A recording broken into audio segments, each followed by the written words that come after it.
বৃষ্টির মধ্যে আমরা ঘুরতে যাইতেছি, অবশ্যই আমরা কই যাইতেছি একটু কমেন্ট করো।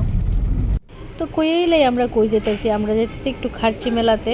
দেখতেই পারতেছো বৃষ্টি, তারপরও আমরা যাইতেছি। আর বৃষ্টি দেখো রাস্তাটা ভিজে কি সুন্দর হয়ে রয়েছে, আর গাছটি আরও যেমন সবুজ হয়ে গেছে। দেখো তুমুল বৃষ্টি, মানে কিভাবে যে আমরা যাইতেছি শুধুমাত্র আমরাই জানি। রাস্তার মধ্যে মেলার লাস্টের দিন যেরকম ভিড় হওয়ার কথা, এর 1%ও মনে হয় ভিড় হয়েছে না। তো দেখতেই পারতেছো দোকানপাটের লুক নাই, কিচ্ছু নাই, সারাদিকে শুধু বৃষ্টি। আর মানুষ ছাতা নিয়ে যেই কদূরই মানুষ গেল তারা সবাই ছাতা নিয়ে নিয়ে যাইতেছে। তো আমরাও দেখো হাঁটতেছি, কারণ রাস্তাটাও তো অনেকক্ষণ যাইতে লাগে। তারপরে দেখো আমরা এদিকে যাইতেছি, আর মানুষে পেরার লিগে ডাকতেছে। মানে প্রায় পেরার কিনুনের লিগে মানুষে হাত ধরে টানাটানি করে, মানে কি কমু, যে নিতে হবে এরকম করে।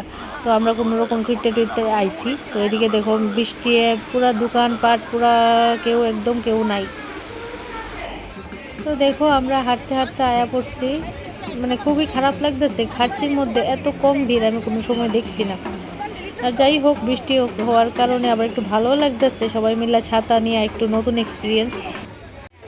আর দেখো ফাইনালি আমরা পৌঁছে গেছি গা ঠাকুরের এখানে।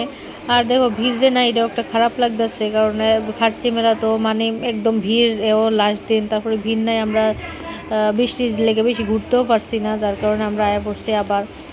তো দেখো আমরা আয়া পড়তেছি, মানে রাস্তার দিকে বাইরে যেতেছি গা। এদিকে রিপোর্টারও আবার দেখো টিউর ইন্টারভিউ নিয়ে নিল কদ্দুরা, কারণ বৃষ্টির মধ্যে আমরাই আইছি। আর যাক, খাচ্ছি তাই, যদি আমরাই না খাই তাহলে তো একদমই মজা হয় না, তাই আমরা খাইলাম। আমরা ভিডিওটা ভালো লাগে অবশ্যই লাইক